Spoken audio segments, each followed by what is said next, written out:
Every day, hundreds of people flock to the Capitol in Washington, D.C., attracted only by power.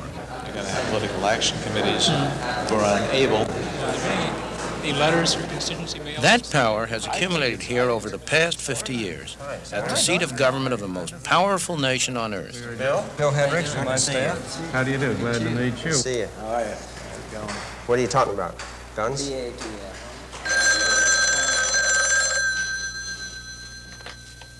Hello, this is Warren Richardson. Oh, Mary, yes. What's on your mind? Warren Richardson makes his living by knowing who has power and influence to trade. Get the word. I'll be here waiting for you. He's a lobbyist. Thanks a lot. Bye. The official administration position on this bill, however, is that its consideration would be premature at this time in view of the president's... He trades with people like these, members of the House Committee on Agriculture. They make some of the laws and regulations that, among other things, control the food we eat. They are elected officials who have the power to spend billions of dollars of our tax money. It takes all of page 2 and it takes all of page 3. Naturally, lots of people would like to get their hands on that money. That's the kind of stuff that ought never go into the statute books. And I think anybody who is practicing the justice court knows it.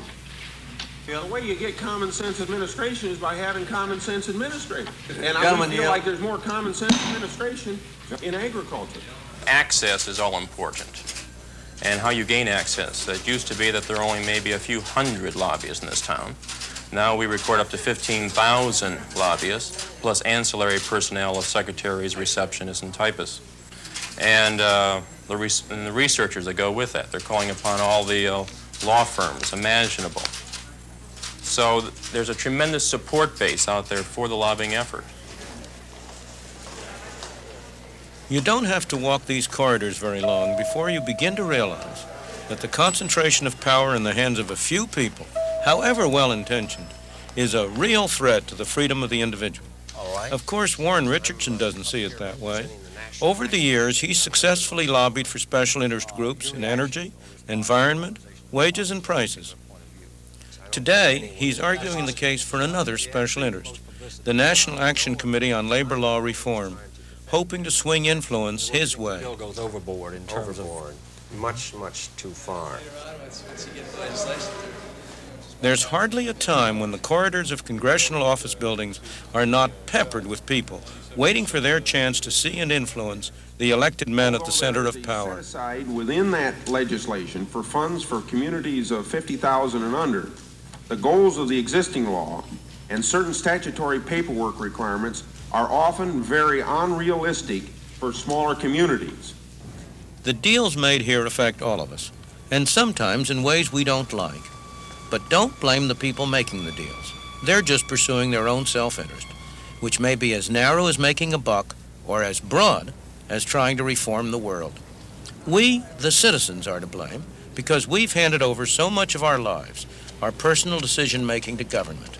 And we now find that what government does severely limits our freedom.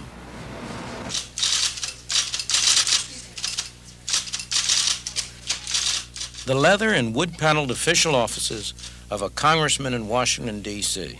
It's the mecca of those who try for behind-the-scenes influence. The acknowledgement of the letter. Weaving his way between special interest groups can be tough for a politician. To stay in office, he needs votes. To get votes, he often has to make deals. The chances of our party regaining the White House, if Republicans, if the president sends up policies that Republicans can support. It's frequently a frustrating business. But when you have people who are coming in not for purposes of debate and dialogue and discussion on something, but merely they demand their special interest or their single issue concern, that's where it becomes extremely difficult because there might be an equal number on the opposite side of the coin.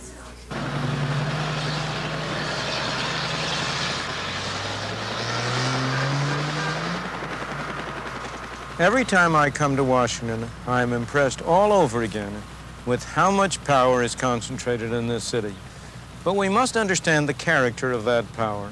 It is not monolithic power in a few hands, the way it is in countries like the Soviet Union or red china. It is fragmented into lots of little bits and pieces, with every special group around the country trying to get its hand on whatever bits and pieces it can. The result is that there's hardly an issue in which you won't find government on both sides. For example, in one of these massive buildings scattered all through this town, filled to the bursting with government employees, some of them are sitting around trying to figure out how to spend our money to discourage us from smoking cigarettes. In another of the massive buildings, maybe far away from the first, some other employees, equally dedicated, equally hardworking, are sitting around figuring out how to spend our money to subsidize farmers to grow more tobacco. In one building, they're figuring out how to hold down prices. In another building, they've got schemes for raising prices. The prices farmers receive or import prices or keeping out cheap foreign goods. We set up an enormous Department of Energy with 20,000 employees to encourage us to save energy. We set up an enormous Department of Environmental Protection to figure out ways to get cleaner air involving our using more energy. Now, many of these effects cancel out, but that doesn't mean that these programs don't do a great deal of harm and that there aren't some very bad things about it. One thing you can be sure of, the costs don't cancel out, they add together. Each of these programs spends money taken from our pockets that we could be using to buy goods and services to meet our separate needs. All of these programs use very able, very skilled people who could be doing productive things. They, all of them, grind out rules, regulations, red tape, forms to fill in. I doubt that there's a person in this country who doesn't violate one or another of those rules or regulations or laws every day.